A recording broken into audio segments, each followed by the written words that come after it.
sommes maintenant très fiers d'avoir une défense nationale très puissante. Par exemple, nous sommes arrivés à posséder des armes nucléaires.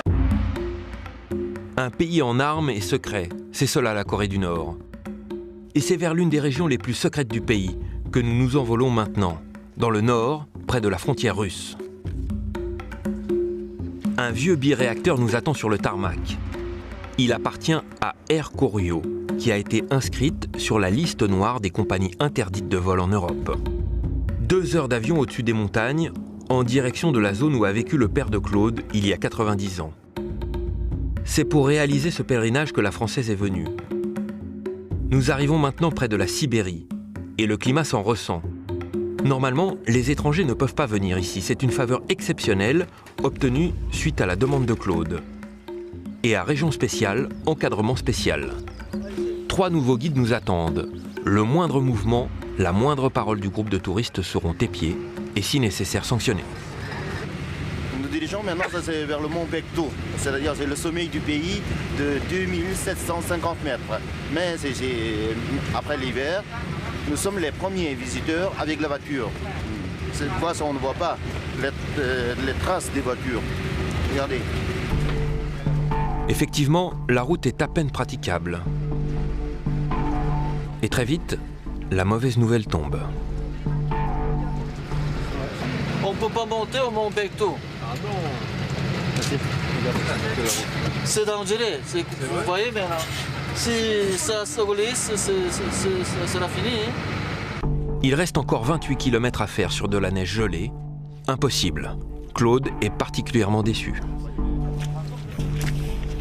Claude, la route est bouchée là. Oui, mais ça ne m'étonne pas. Vu la quantité de neige qu'il y a, et ils n'ont pas d'engin ici, ils ne mettent pas de sel. Les véhicules ne sont pas équipés.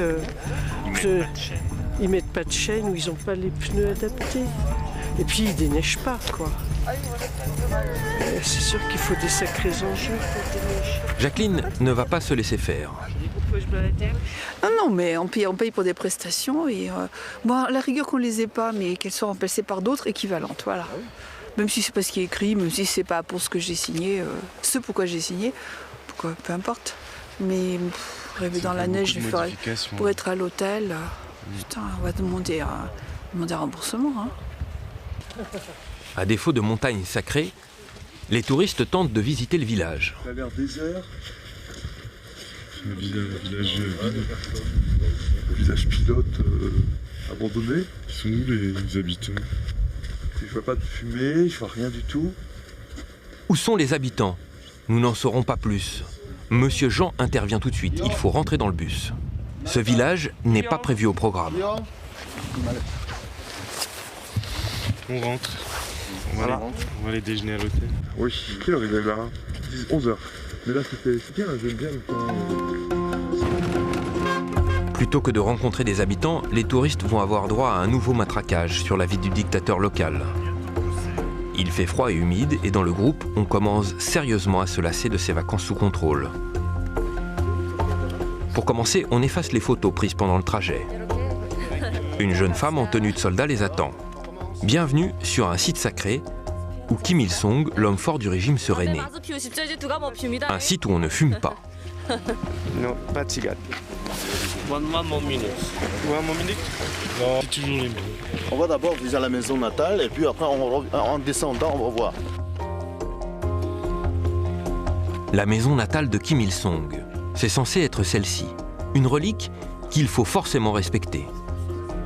Le dirigeant Kim Jong-il a dirigé, on n'en monte pas dessus. Voilà. On nous dit que c'est ici que le dictateur est né et qu'il a mené toute la guérilla pour prendre le pouvoir. Claude, qui connaît bien l'histoire du pays, refuse d'avaler cette propagande grossière. Il est né de l'autre côté de la frontière. Oui, parce qu'ils étaient réfugiés là-bas. Il n'y a jamais eu de guérilla ici, en fait. Mais bon. C'est la propagande. Oui. Comme c'est écrit quelque part que Kim Il-sung a commencé ses groupes de guérilla en 1920. En 1920, il avait 8 ans. Bon, quand même pas prendre les gens pour des idiots. Enfin, c'est vrai, il a dû commencer dans les années 12 ans. pris pour des idiots. Claude regrette très vite d'avoir osé critiquer ouvertement le régime. D'autant plus qu'autour de nous, des dizaines de caméras les espionnent. Ils ont entendu ce qu'on a dit. Crois-tu qu'il y a des micros cachés partout? Il faut traduire. Et c'est donc en chuchotant que son amie Jacqueline se permet une comparaison peu orthodoxe avec le système politique local. On a l'impression de feuilleter un beau livre de contes de fées. Sauf que l'histoire ne finit pas bien. Que l'ogre est toujours vivant. Enfin, tant qu'on ne se laissera pas manger, tout va bien. C'est une autre maison du même genre, là. Ouais. Henri, lui, ne se pose pas ce genre de questions. Il adore tout et veut le montrer. Il reste bouche bée quand la guide se lance dans un chant patriotique, même sous la pluie.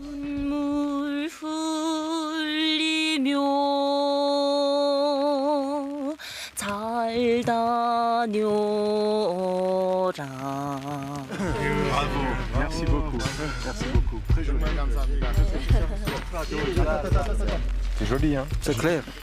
Tout le monde chante bien, c'est fabuleux. C'est fabriqué, composé par le président Kim Il-sung. Quant aux multiples statuts du dictateur, il les salue sans même qu'on le lui demande. L'encadrement nord-coréen n'en revient pas. Avec moi. Oui, je vais le refaire. On va le refaire tous les deux. Monsieur O est ravi du français qui se comporte comme un vrai partisan du régime. Vous comprenez? C'est la parole. Un peu plus loin, à quelques kilomètres, une autre statue en bronze au milieu de nulle part. Encore à la gloire du dictateur. Encore des fresques guerrières géantes. Ce culte de la personnalité, Claude n'en peut plus. Mais là, ça dépasse tout. Hein. À quel niveau? Au point de vue monumental, Ah oui, construction, puis ce culte omniprésent. Il y a quand même, C'était pas... Henri, lui, n'est pas tout à fait d'accord. C'est qu'il y a une démarche, tout de même une démarche artistique. Ah bah bien sûr, oui. Oui, mais non, mais il n'y a artiste. pas des fois... Mais c'est toujours le même style, hein. C'est comme quand elle chante. Oui, oui, mais Ils prennent toujours les mêmes mines. C'est pareil. L'urbanisme, disons la position des choses. Par exemple, Pyongyang, Oui, c'est évident que toutes les perspectives sont étudiées. Quoi. Je veux dire, c'est qu'on maîtrise tout. Mais moi, ça me fait penser à ce que voulait faire Hitler aussi. Oui, tu veux. Moi, les plans de Berlin, bien sûr, c'est l'idéal avec Speer, tout ce qu'il a. Ben voilà. les plans de Berlin avec Speer, c'est exactement la même chose. Moi, j'ai vu les maquettes. Alors, c'est vrai que moi, ça me. Bon. Je peux pas être fanat de ce style d'architecture. Hein. Non, mais moi non plus, je veux dire, je remarque. Comparer le régime de Pyongyang à Hitler, Claude se lâche vraiment. Au moment de partir, le bus refuse de démarrer. Heureusement, un groupe de militaires passe par là. Et c'est à une bonne dizaine qu'ils se mettent pour pousser le véhicule. Cette solidarité enthousiasme un peu plus Henri.